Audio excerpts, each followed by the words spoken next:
Hi friends, मैं आकांक्षा शर्मा जी के with आकांक्षा में आपका स्वागत करती हूँ। आज हम एमपीएससी मेंस 2019 के एक्सपेक्टेड क्वेश्चन पढ़ने वाले हैं। ये चारों जो प्रश्न हैं वो हम पढ़ने वाले हैं। इंद्रगढ़ संस्कृति, बेस नगर, भीम बैठका और डोंगवाला का महत्व और नापदा टोली पर टिप्पणी लिखे। तो चलिए स्टार्ट करते हैं। और फ्रेंड्स, ये जो हम आज पढ़ेंगे, ये जो क्वेश्चन, ये मेरे एमपी स्पेशल के जो नोट्स हैं ये आप देख रहे हैं। तो ये मध्य प्रदेश इतिहास की और कला संस्कृति की जो फाइल है उसमें आपको ये सभी क्वेश्चन मिल जाएंगे। आप हमारे ये नोट्स ले सकते हैं। इसमें सभी एक्सपेक्टेड क्वेश्चन, सभी मटेरियल पूरा आपको क्वेश्चन आंसर फॉर्म में मिलेगा। साथ में आपको पेड ग्रुप भी मिलेंगे। इन पेड ग्रुप में आपको करंट अफेयर्स से संबंधित मेंस के क्वेश्चन, कोई भी योजना से संबंधित कोई भी नया टॉपिक जो आ सकता है एग्जाम में, वो आपको यहाँ पे दिया जाता रहेगा। तो आप ये ले सकते हैं। इसके अलावा ये हमारी ई बुक है 70 रुपये की, इसको भी आप परचेस कर सकते हैं। इसमें प्राचीन काल से लेके आधुनिक काल तक सभी जो इतिहास है उसको कवर किया गया है। ये हमारे एमपीएससी प्रीलिम्स की टेस्ट सीरीज़ है जिसमें आपको 10,000 प्रश्न मिलने वाले हैं। 100 टेस्ट आपको मिलेंगे। इसका इंडेक्स आप मुझसे ले सकते हैं देख के कि कौन सा किस दिन कौन सा नंबर पे कौन सा टेस्ट है, कौन कौन से टॉपिक है, तो वो आप कवर कर सकते हैं। पहला क्वेश्चन हम पढ़ने वाले हैं, इंद्रगढ़ संस्कृति पर लेख लिखो। इंद्रगढ़ संस्कृति पर लेख लिखिए। तो जो इंद्रगढ़ संस्कृति है वो मध्य प्रदेश के मंदसौर में फली फूली है। याद रखिएगा, इंद्रगढ़ संस्कृति कहाँ पे, इंद्रगढ़ संस्कृति का संबंध उसमें मंदसौर से।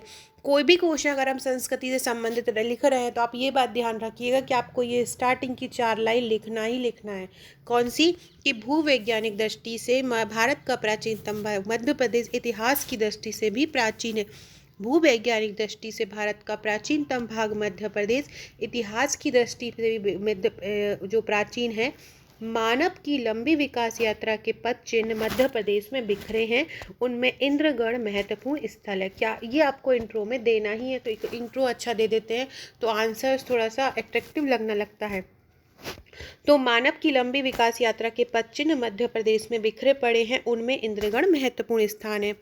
अब हम पढ़ते हैं, मंदसौर जिले में इंद्रगढ़ से एक शिलालेख प्राप्त हुआ है। ये ध्यान रखिएगा, आपसे किसी भी संस्कृति के बारे में पूछ रहे हैं, कोई ताम्रपाषाण स्थल के बारे में पूछे तो वहाँ से कुछ भी जो मिला हो, जो जानकारी हुई हो, वो मेन पॉइंट याद रख लीजिएगा। जैसे कि इंद्रगढ़ संस्कृति से हमको एक शिलालेख प्राप्त हुआ है जिसके अनुसार राष्ट्रकूट क्षत्रप के शासन में इस स्थान पर एक शिव मंदिर का निर्माण हुआ था।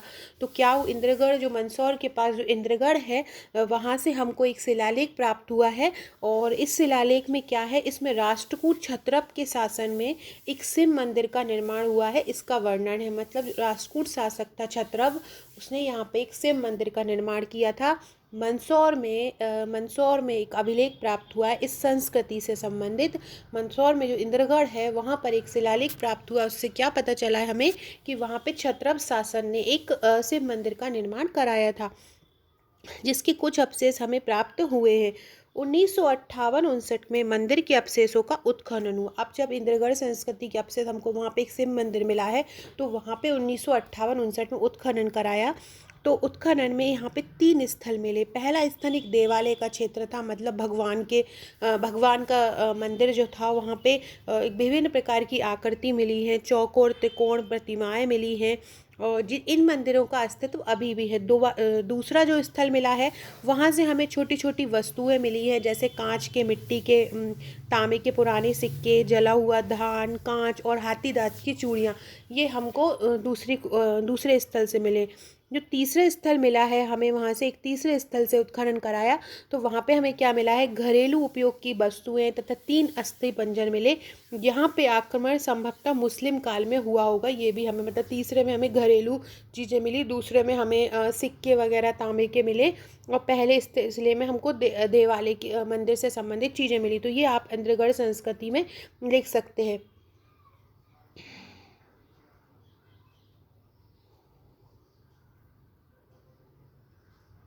अगला क्वेश्चन है हमारा, बेस नगर पर टिप्पणी लिखो। बेस नगर मतलब हमको विदिशा, बेस नगर मतलब विदिशा पर टिप्पणी लिखना है। तो क्या लिखेंगे हम विदिशा के बारे में? मध्य प्रदेश के प्राचीनतम नगरों में विदिशा का नाम उल्लेखनीय है। विदिशा में लगभग सभी जो प्राचीन वंश थे, कहीं ना कहीं, चाहे हम रामायण कालीन देख लें, महाभारत कालीन देख लें, आदि मानव देख लें, हर क्षेत्र से विदिशा से इसका संबंध रहा है। तो प्राचीन बौद्ध, जैन तथा ब्राह्मण ग्रंथों में इसके अनेक उल्लेख आए हैं।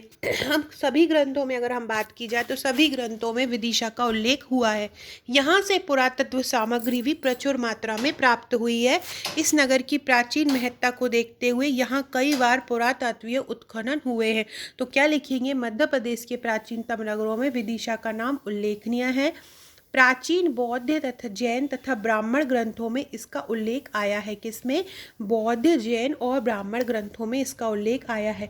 यहाँ से पुरातत्व सामग्री भी प्रचुर मात्रा में प्राप्त हुई है। इस नगर की प्राचीन महत्ता को देखते हुए यहाँ पे कई बार पुरातत्वीय उत्खनन कराया गया है।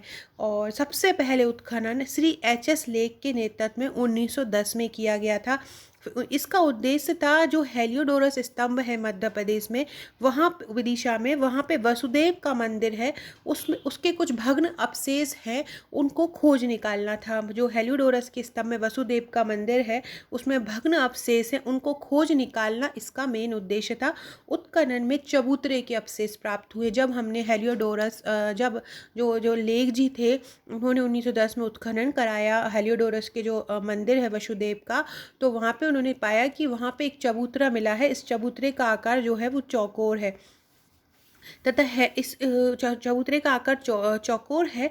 इसके अलावा चबूतरे के दक्षिण में एक भवन की नींव भी मिली। मतलब चबूतरे का एक दक्षिण चबूतरा है और उसके दक्षिण में एक भवन की नींव भी मिली है। ऐसा प्रतीत होता था कि ये चबूतरे के मंदिर के पास एक पुजारी का घर होगा। मकान तथा मंदिर को घेरे हुए कई वेदिका थीं।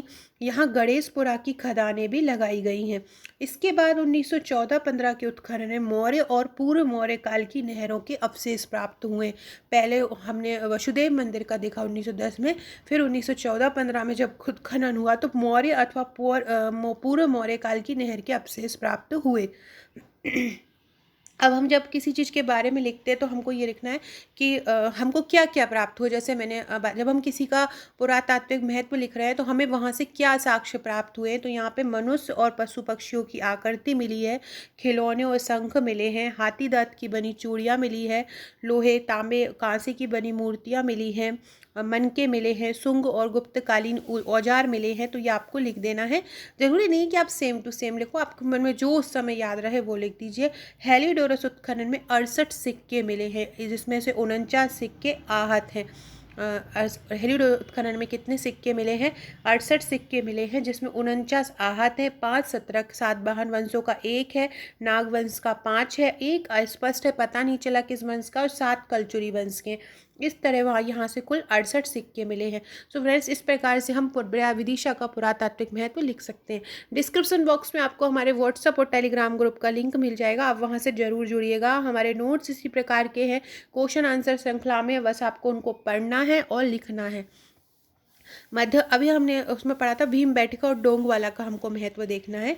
तो भूवैज्ञानिक दृष्टिकोण से भारत का प्राचीनतम भाग मध्य प्रदेश के इतिहास की दृष्टि से भी महत्वपूर्ण है। मानव के विकास के यहाँ पे पदचिन्ह बिखरे हुए हैं, वही हमने पहले बताया था कि आपको वही लिखना है। अब सबसे पहले हम लिखेंगे भीमबेटका। तो भीमबेटका रायसेन जिले में स्थित है। जनश्रुति के अनुसार महाभारत में भीम इसी स्थान पर आके बैठे थे, इसलिए इसका नाम भीमबेटका पड़ा है।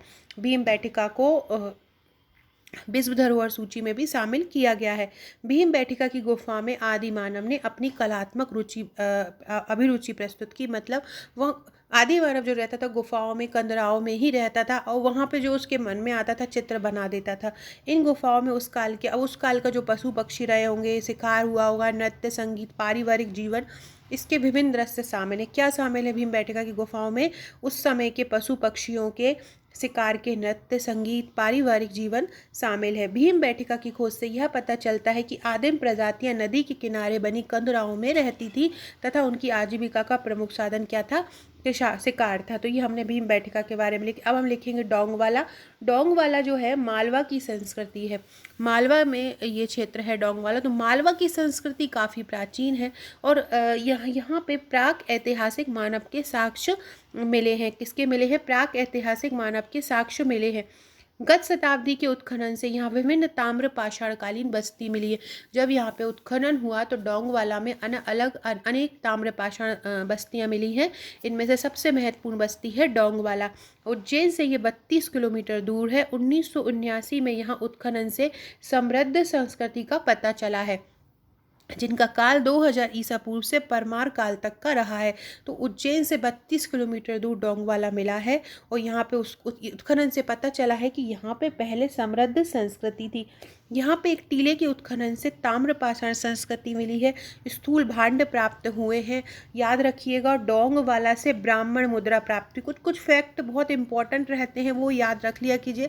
तो एग्ज़ाम वाले जो एग्ज़ाम में जब कॉपी चेक होगी तो उनको पता रहता है कि हाँ इनको ये फैक्ट याद है, क्योंकि जो इम्पोर्टेंट फैक्ट रहते हैं वही उनको जो कॉपी चेक करने वाले हैं उनको पता रहता है। तो यहाँ से डोंगवाला से एक ब्राह्मण मुद्रा प्राप्त हुई है, ये याद रखिएगा।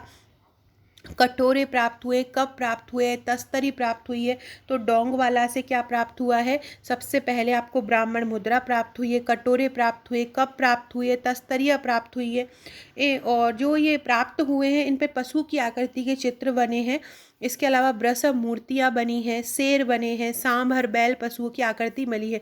एक यज्ञशाला, 2 यज्ञ कुंड और एक वर्गा का एक यज्ञशाला भी मिली है और 2 यज्ञ कुंड में ब्राह्मण मुद्राएं मिली हैं। तो यज्ञशाला और यज्ञ कुंड भी मिले हैं, ये भी आप मेंशन कर सकते हैं। इस प्रकार हम डोंगवाला के बारे में लिखेंगे। मालवा की संस्कृति काफ़ी प्राचीन है, उनमें से ही एक है डोंगवाला।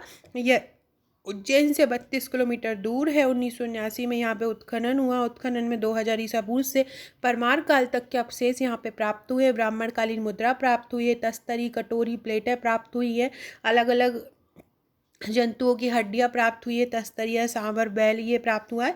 इसके अलावा यज्ञशाला और 2 यज्ञ कुंड प्राप्त हुए। अब हमारा नेक्स्ट क्वेश्चन है नाबदा टोली।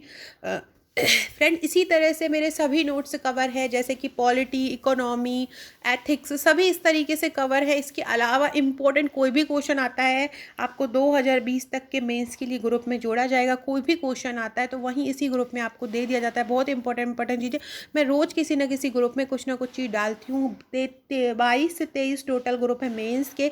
एक प्रीलिम्स का ग्रुप है, प्लस एक टेस्ट का ग्रुप है प्री का, और एक अलग मेंस का टेस्ट का ग्रुप है। तो वहाँ कल जैसे ही कोर्ट का डिसीजन आता है तो हमारा एक टेस्ट का फिर शेड्यूल बनने वाला है। मेंस का एक बार टेस्ट हो चुके हैं, 4th और 5th और 6th पेपर का रह गया, दोबारा से बनने वाला है। अगर आप चाहें तो मेंस का टेस्ट ज्वाइन कर सकते हैं। प्री के टेस्ट सीरीज़ बहुत इंपॉर्टेंट है, आपको अगर वही टेस्ट सीरीज़ लगा ली तो आपके 80 से 90 नंबर कहीं नहीं जाएगा। नाबदा टोली कहाँ है? तो भूवैज्ञानिक दृष्टि से मानव का प्राचीनतम भाग मध्य प्रदेश के इतिहास की दृष्टि से भी प्राचीन है। जो नाबदा टोली है वो महेश्वर में है। नाबदा टोली कहाँ है? महेश्वर में है। तो हम लिखेंगे महेश्वर उज्जैनी की जनपदकालीन राजधानी थी। इसी के पास नाबदा टोली के अवशेष मिले हैं। 1952-53 में उत्खनन में पाषाणकालीन सभ्यता के अवशेष भी यहाँ पर मिले हैं। यहाँ पूर्व पाषाण युग से लेकर उत्तर पाषाण युग तक के अवशेष मिले हैं। नाबदा टोली में पूर्व पाषाण युग से लेकर उत्तर पाषाण युग तक के अवशेष मिले। ये डायग्राम जो मैंने बनाए हैं हर क्वेश्चन के आगे मैप में से, तो आप भी कर दीजिएगा। छोटा सा मुश्किल से 1 सेकेंड जाएगा और आप यहाँ पे अच्छे से आंसर जो है बहुत एट्रैक्टिव लगने लगता है। सहस्त्रधारा, महेश्वर, मंडलेश्वर, नाबदा टोली आदि स्थानों से पूर्व पाषाण युग की प्रथम व्यवस्था का पता चलता है। इनसे पता चलता है कि पाषाण युग के पहले मानव की स्थिति क्या थी।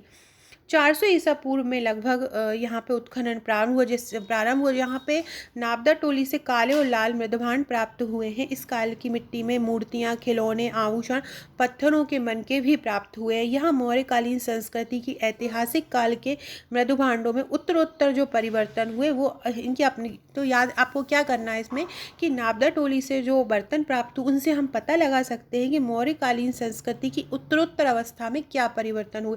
तो नाबदा टोली मौर्योत्तर काल के बारे में एक विशेष जानकारी देती है, ये आपको याद रख लेना है। इस समय भग्न मकान के उत्खनन भी मिले हुए हैं।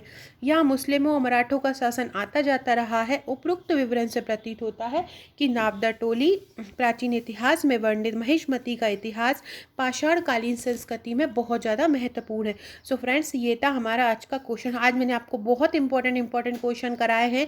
ये एग्जाम की दृष्टि से बहुत महत्वपूर्ण है। इनमें से मध्य प्रदेश की संस्कृति जो कि एक इम्पॉर्टेंट टॉपिक है उसमें ये क्वेश्चन आता है। मध्य प्रदेश स्पेशल फाइल में हमें आपको मिल जाएंगे। हमारे पूरे पैकेज के साथ आपको भी ये फाइल मिलेगी।